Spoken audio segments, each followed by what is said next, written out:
Good day everyone, I am Giselle Andrada and I will be discussing about the measures of central tendency for group data.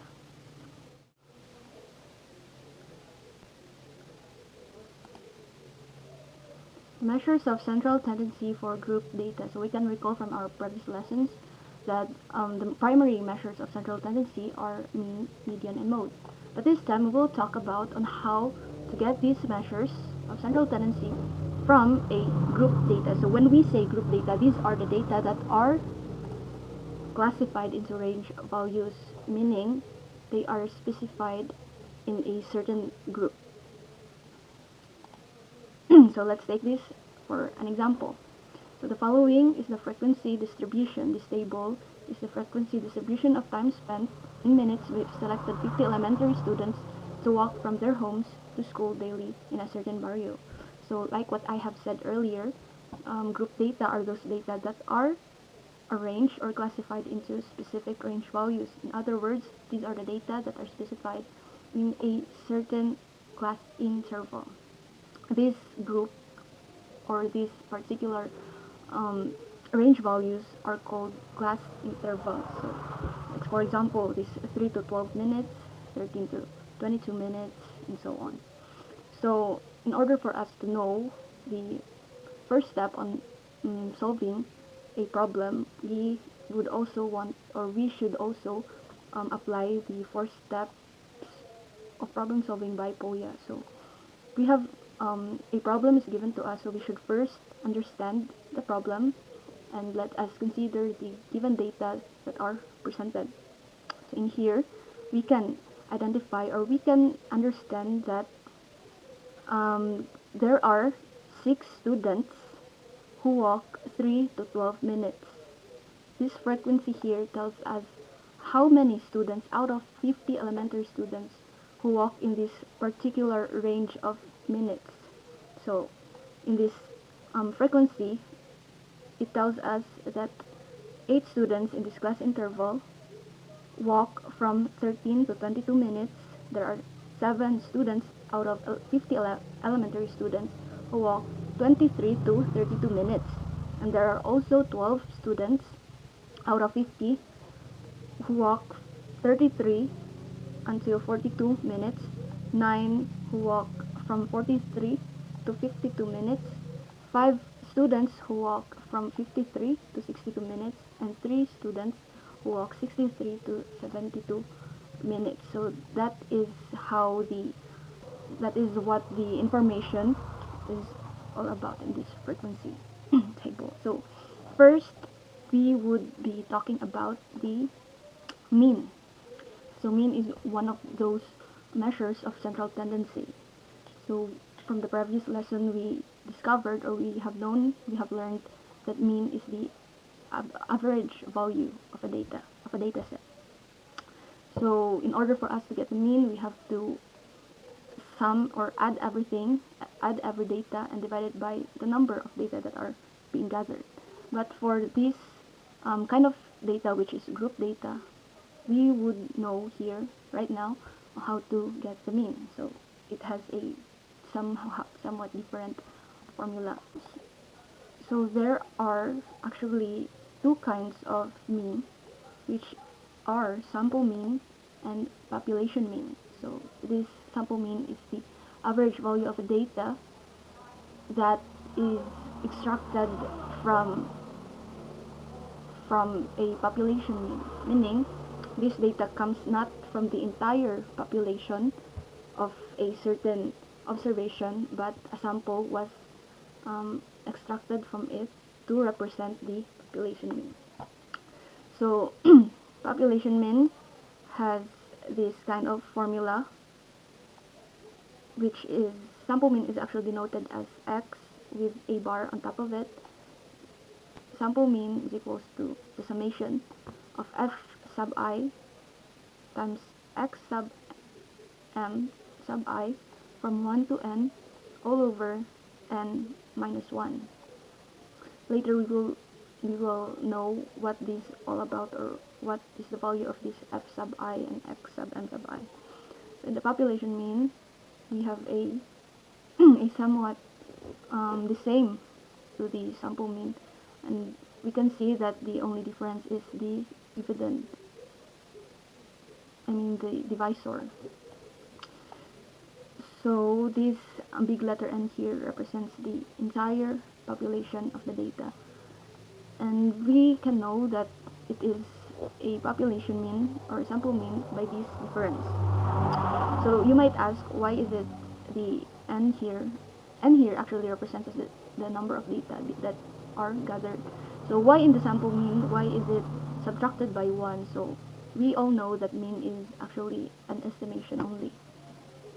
In order for us to somehow get the nearest accurate estimation, we have to subtract it by 1, because 1 here represents as the excess value of that particular number of data, in order for us to get the nearest or the closest accuracy of the mean. And so what are the meaning of this f sub I, x sub m sub I? You will know.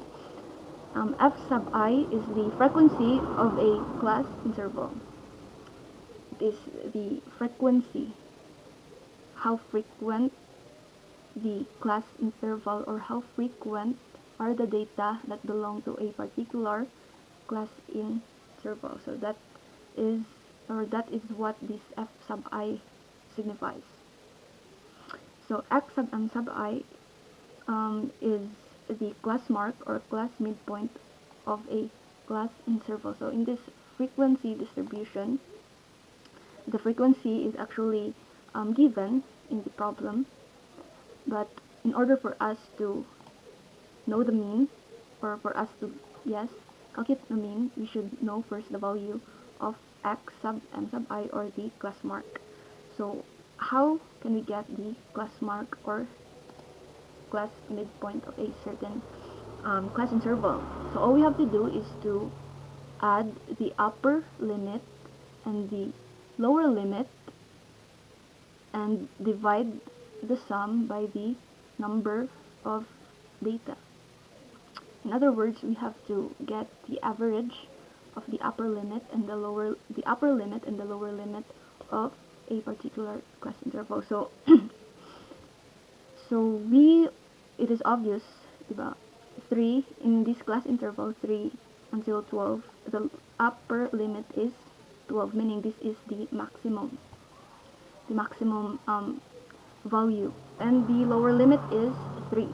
So it means to say that this 3 to 12 is the class interval. So all of these data in this, or that belong to the left side, are the lower limits, and these that in the right side are the upper limits.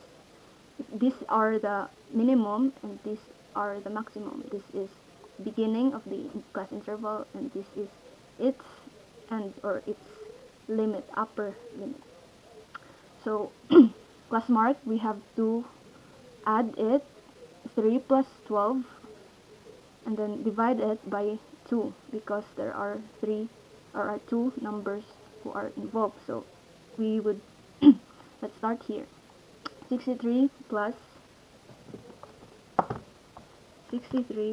72 equals to 135 divided by 2. So it is equal to 67.5. So in here, 53 plus 62 divided by 2 to get the average value, the class interval, is equals to 57.5. 43 plus 52 divided by 2 is equals to 47.5.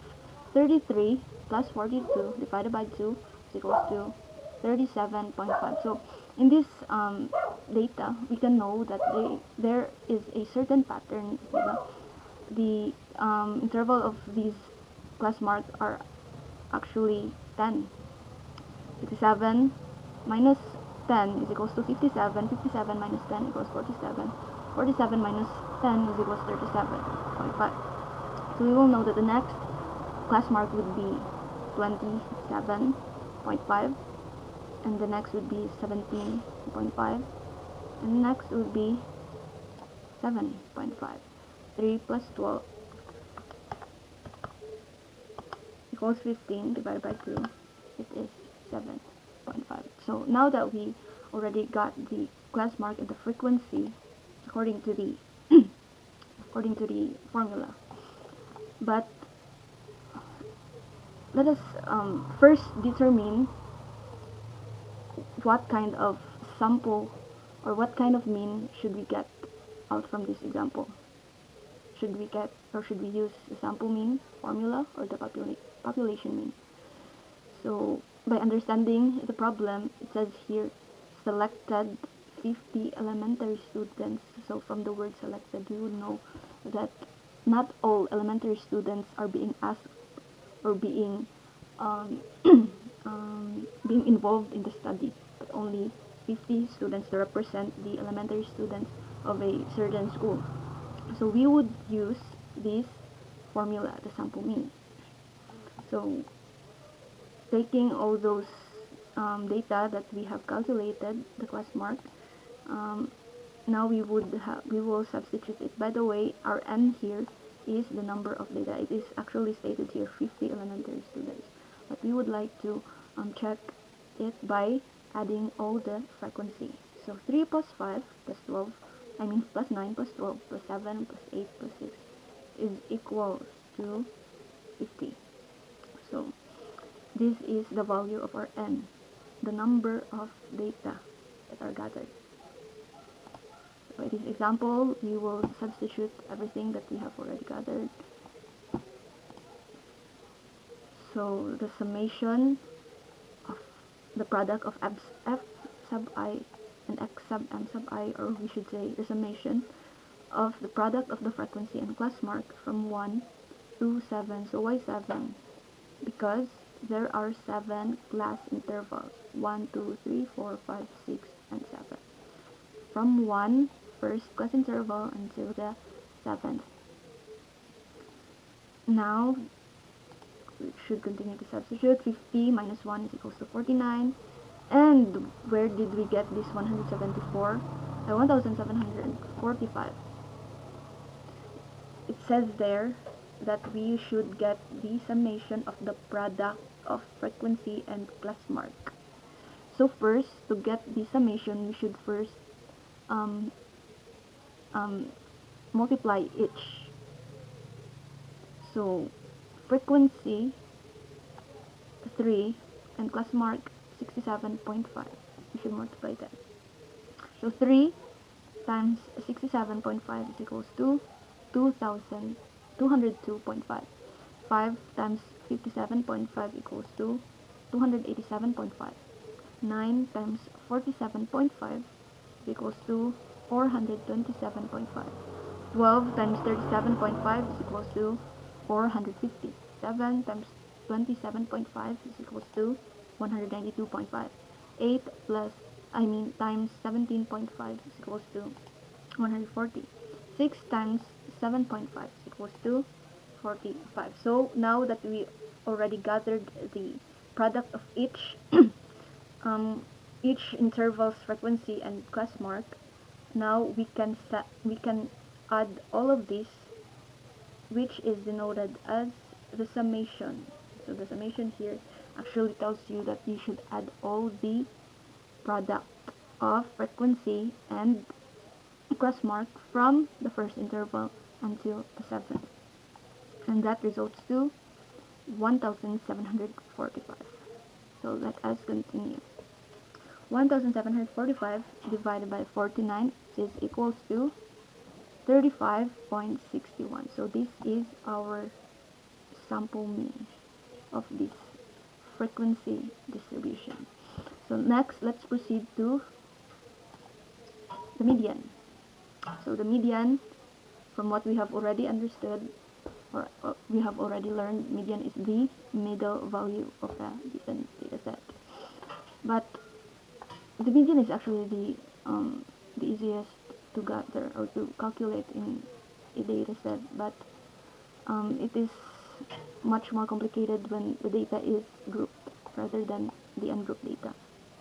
So this is the denotation of median x with like that of a the enye kind of thing or symbol is equals to L plus the quantity of n over 2 minus f over f sub m equals I mean multiplied to c. So let us know what are these all of the what are the meaning of all of this.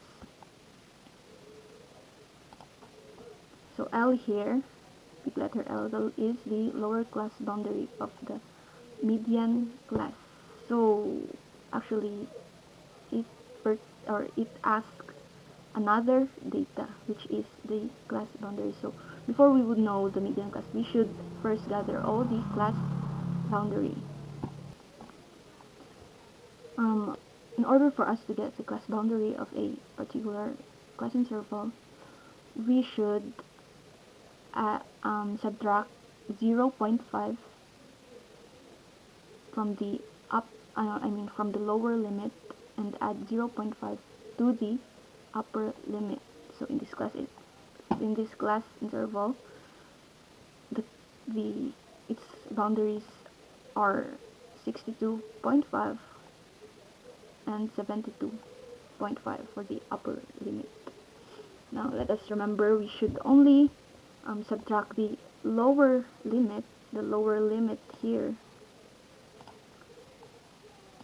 these are all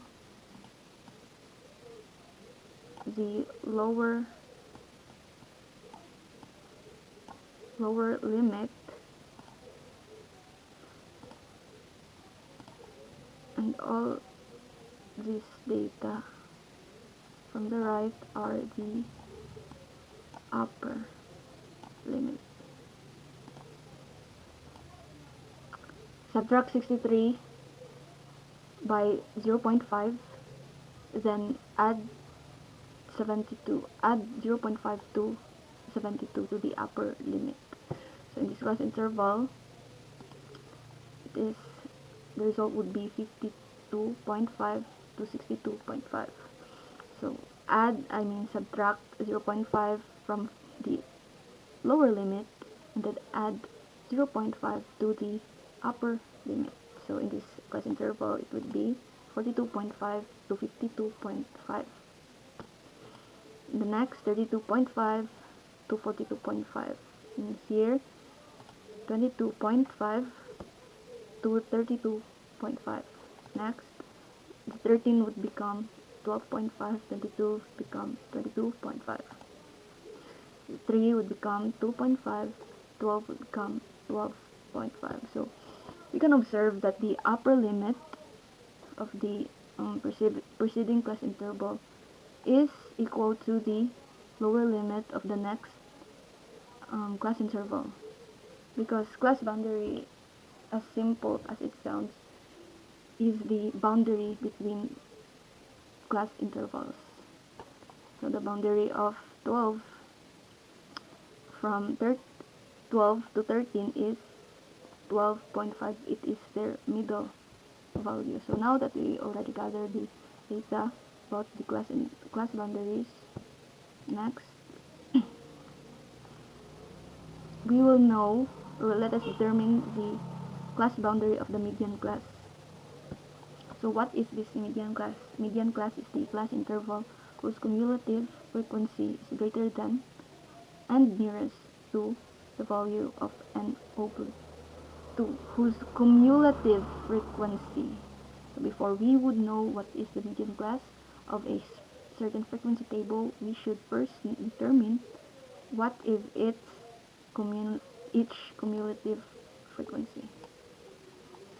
So cumulative frequency are the frequency that are added by each preceding frequency, or it is the frequency that are added to the next frequency of the preceding or succeeding class interval. So in this case, there is no class interval. This is the first class interval. So we should begin to the from the first class interval. So in this case, is it from up to down or down to up? So the beginning of the class interval is from here, 3 to 12. So there is no preceding class intervals or frequency. So let us copy 6 from the cumulative frequency, because 0 plus 6 is equals to 6. Now we should add the cumulative frequency or the first frequency to the next frequency. So 6 plus 8 is equals to 14. And the sum of it, we should also continue to add it to the next frequency. So 14 plus 7 is equals to 21. 21 plus 12 is equals to 33. 33 plus 9 is equals to 42. 42 plus 5 is equals to 47. And 47 plus 3 is equals to 50. So this is another way to check if the number of data is really the actual number by knowing the cumulative frequency, because the last class interval should have the cumulative frequency that is equal to the number of data. So now that we know the cumulative frequency, let us proceed to what is asked. Now, the median class is a class interval whose cumulative frequency is greater than and nearest to n over 2. So n over 2 simply means the half of the number of data. So why do we need to find the value of the half of the number of data? So let us bear in mind that we are looking for the median. And for us to know the middle value of a certain data set, we should divide it by 2 in order for us to know the half of it. We should know the half of it in order for us to determine the middlemost value. So we should get, in order for us to get the median class or to know the median class, we should get the value of n over 2. So remember, what is our n? Our n is the number of data, which is 50, because there are 50 selected elementary students in this observation. So we have 2 divided by 2 because we're looking for the middle value. 50 divided by 2 is equals to 25. So 25 is our n over 2 value. So now that we already have our should write this down. N over 2 value is equals to 50 over 2 equals to 25. Now it says here that the median class would be the class interval whose cumulative frequency is greater than and nearest to n over 2. So our n over 2 is equals to 25. So where does 25 belongs in this cumulative frequency? It says there the nearest. So which cumulative frequency is the nearest to 25? So in the middle of this 21 and 33. But it continued to say that it should be greater than the value of n over 2. So which of these is greater, of these two, 33 and 21, is greater than 25? It is 33. So 33 is the cumulative frequency that 25 belongs, or 25 belongs to. So this cumulative frequency just simply says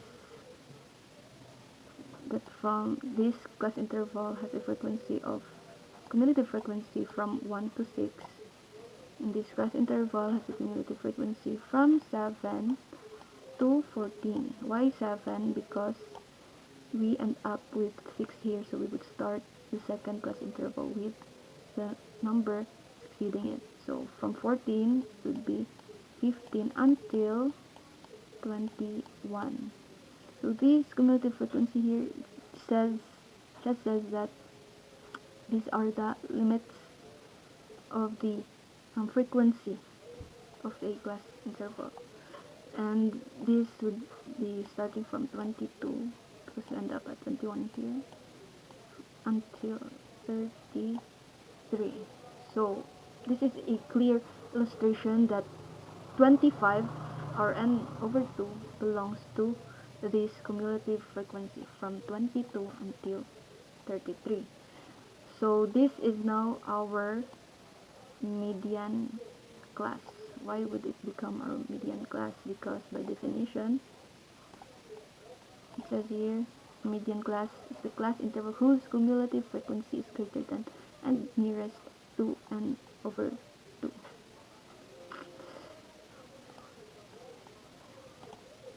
This is the class interval whose the n over 2 is under its cumulative frequency. So let us proceed. The f here, the big F, is the cumulative frequency of the class interval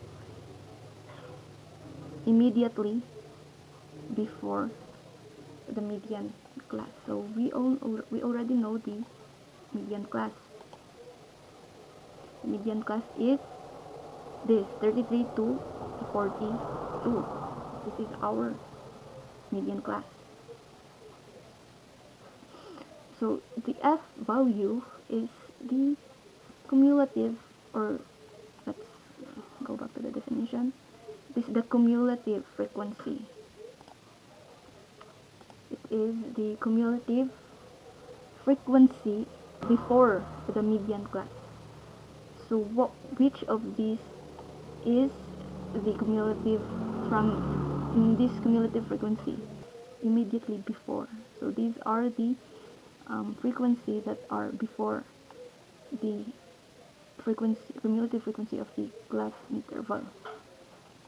But it asks there that the immediate cumulative frequency before the class interval. So we know that it is 21.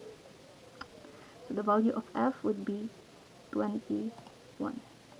F sub m is the frequency of the median class. So it is very clear that what it meant to say is the frequency of the median class. Here is our median class, and what is its frequency? It is 12. So f sub m would be 12. So C denotes the class size or class width. So how would we know the class width of a certain frequency distribution? So we should only subtract the upper limit, or subtract both lower limits that are from two consecutive class intervals, and the same with the upper limits. And if its difference is consistent, then that would be the class size. So like for this example, 63 minus 53 is equals to 10. So that would be our class size. Like 72 minus 62 is equals to 10. Like what I have said earlier in this class mark. So 10 would be our class size or class width. 13 minus 3 is equals to 10. 22 minus 12 is equals to 10. So now that we already gathered the data that are being asked in order for us to get the value of the median, we proceed to the calculation. So let us substitute the lower boundary, or the L, is equals to 32.5. Why 32.5?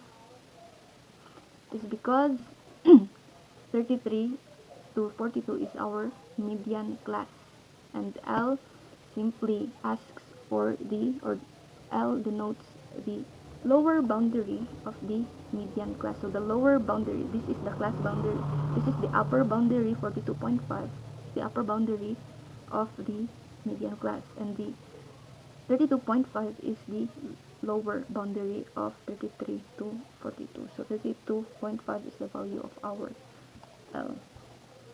Plus 50, and n is equals to 50, substitute, and over 2 minus 21. Let us remember that F is the cumulative frequency before the cumulative frequency of the class, the median class. So that is equals to 21. What is before 33 is 21. We would start from here because this is the first class interval, up from down to up. And F sub m is the frequency of the median class, which is 12. This is our median class, this is its frequency. And 10 because it is the class size. Okay, that's just for the recap.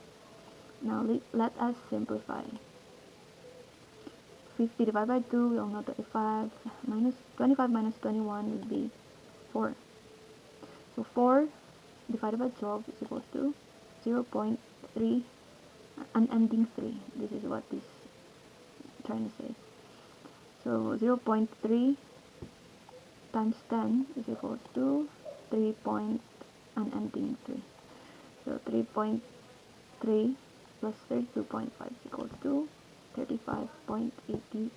So this is our median, but we can still simplify it or round it off to its nearest 10 value, or its to make it a whole number. It would be 36. We would round it up because of the number succeeding it, which is 8.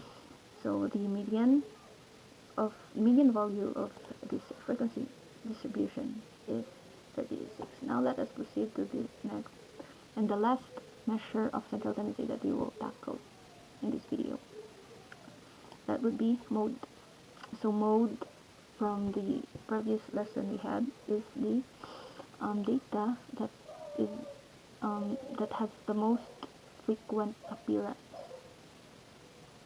Okay, so it has a formula, or mode is denoted as an X with this symbol here on top of it, which in linguistics it is equivalent of the glottal stop, like when you say suka. So this is the symbol for that.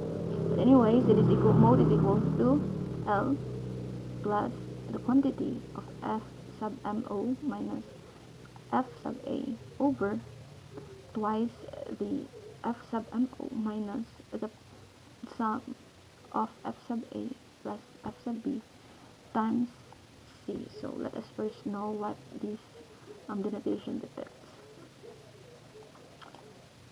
L here is the lower class boundary of the modal class. So in the median measure, the L there is the lower class boundary of the median class, but in finding mode, L would be the lower class boundary of the modal class. So let us know what is its value. And before we would know, we should first determine the modal class. So let us go back to the definition. Modal class is the class interval with the highest frequency. So as simple as it sounds.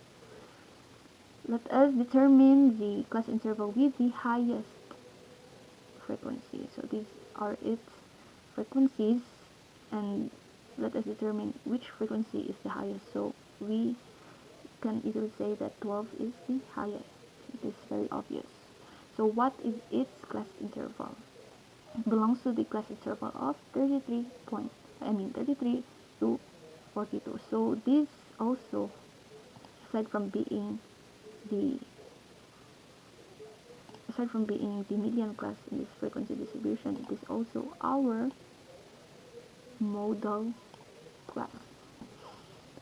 So in order for us to know the L value, we should know the lower boundary of the modal class. Considering that this is our modal class, we should know the class boundaries. So its lower boundary is 32.5, its upper boundary is 42.5. So we have already discussed why this has become 0.5. We have to subtract 0.5 from the lower limit and add 0.5 to the upper limit. Now this has become the result. And let us continue. F sub MO is the frequency of the model class. So it simply asks for the frequency of the model class. Here is our model class, and what is its frequency? It's 12. So F sub MO has a value of 12.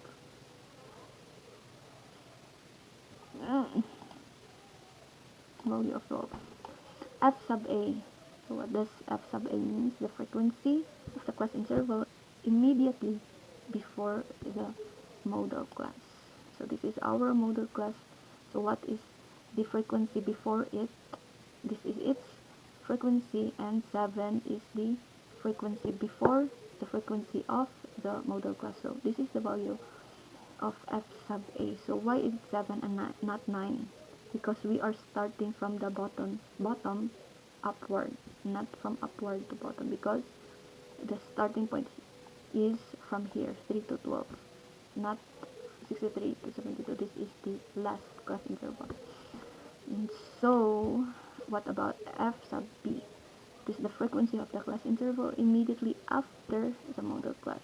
This is our model class, this is its frequency, and what is immediately after it? It is 9. So F sub B is 9 is the value of F sub B. What about C? C is the same with the median. In the calculation for the median, this is the class size or class width. So considering this frequency distribution, we have the same class interval, so it has also the same class width with the median, which is 10. 63 minus 53 is 10, 53 minus 43 is 10, 43 minus 33 is 10, and so on. And the upper limit, 72 minus 62 is 10, 62 minus 52 is 10, and so on. Now that we've gathered already all the data that we should in order to calculate for the mode, now let us proceed to the substituting.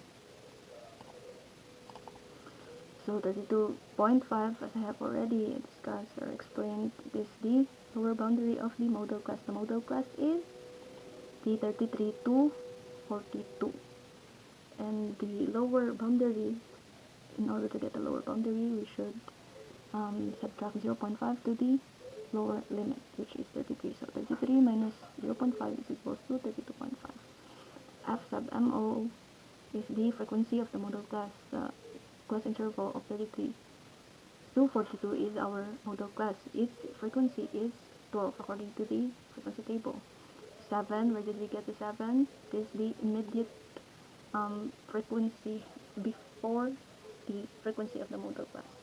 And 9 is the immediate frequency after the frequency of the modal class. 10 is the class size. Now let us simplify. 12 minus 7 is 5. 2 times 12 is 24. 7 plus 9 is 16. 24 minus 16 would be 8. So 5 divided by 8 is 0.6. 0.625, and 0.625 times 10 would be 6.25. 6.25 plus 32.5 is equals to 38.75. Now we can still round it off to its tens value or ones value as a whole number. So that would be 39 because of the preceding decimal value, which is 7, and that results to the whole number being rounded up. Now this is our mode. The mode for this frequency table is 39. So that's all for in this video. I hope you learned something, and I hope I have helped you understand the measures of central tendency for group data. That will be all. Thank you.